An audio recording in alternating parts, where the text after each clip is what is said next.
False flag, one user raged on the neo-Nazi online forum Stormfront as Malik Faisal Akram began his assault on a synagogue in Texas, so Jews can get hate laws passed. Another disagreed. I'm disappointed that the attacker was not a Christian. Yet another added that Nazis should instead be attacking Holocaust memorials. It only makes the enemy exponentially more powerful when white nationalists crack, one user pushback. It's coming, someone else responded. Last week, the United States House of Representatives Committee investigating the January 2021 bid to storm the Capitol building in Washington summoned two important far-right leaders. Their questioning, the House hopes, will shed light on the activities of far-right groups in the bid to overthrow President Joe Biden's government. The investigation, though, is important because its underlying concerns over the growing power of white nationalist groups who've been energized as former President Donald Trump begins a bid to get re-elected. Some experts are even thinking the unthinkable. Could America face years of terrorism or insurgency?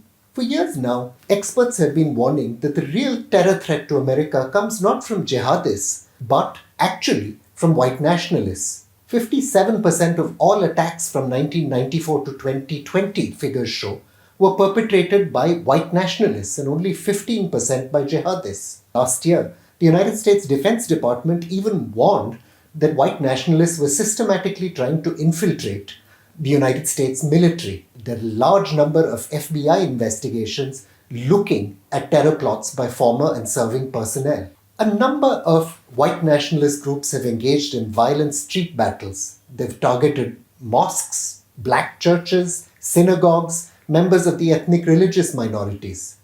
In some cases, white nationalists have even plotted the assassination of high officials. In 2020, the Department of Homeland Security warned it was particularly concerned about white supremacist violent extremists who have been exceptionally lethal in their abhorrent, targeted attacks. The storming of the Capitol last year was thus part of an escalating continuum of violence that has run for years and gained strength from President Trump's unconcealed endorsement of white nationalist causes. For the United States Security Service, that's a big cause of worry. Fascism, most people don't understand, is almost as American as apple pie. Nazism, the scholar William Bernard noted in 1938, was not a European monopoly. Various kinds of fascist movements have emerged in America during the pre-Second World War period, targeting Jews, foreigners, Orientals, black people. Trump's own America First slogan was invented by the millionaire aviator Charles Lindbergh in 1939. Lindbergh didn't want the United States to involve itself in the Second World War because he claimed it would destroy the treasures of the white race. He warned it would open the way for dilution of the white race by foreign races. The insurrectionists who targeted the White House have likewise sought to displace the constitutional order with a theological order. This isn't new.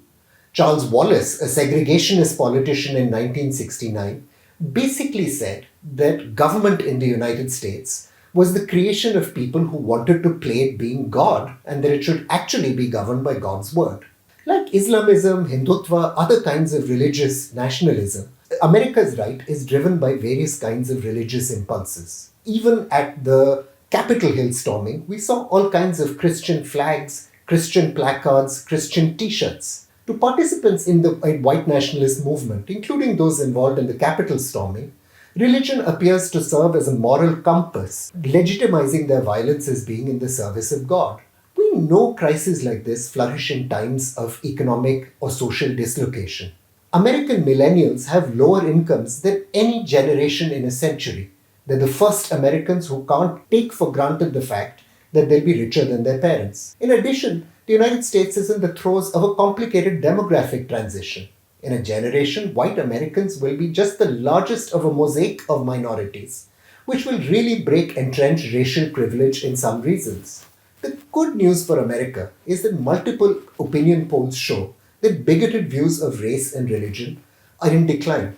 The country is more integrated than ever before. And maybe the Capitol Hill storming will make Americans think about the need to marginalize extremists and avoid politicians who stoke ethnic or religious tensions.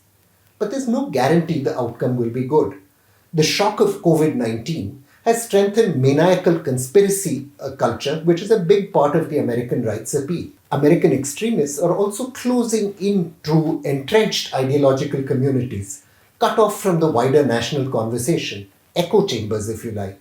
Worst of all, President Trump knows that these white nationalists are really important to his re election prospects.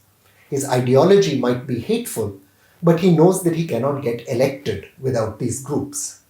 The extreme far right margins of the political spectrum broke into the mainstream of the Republican Party when Trump first ran for presidency, and January 6 seems to have pushed along that trend. In a recent book, the scholar Barbara Walters noted that America was lucky its first authoritarian president wasn't, shall we say, the brightest. But others will learn their lessons and probably push the same agenda forward. Is it possible then that American democracy could come apart at the seams? Given the country's strong opposition and stronger institutions, that's probably unlikely. But a long period of painful crisis does seem to lie ahead. I'm Praveen Swami, and I'm National Security Editor of ThePrint.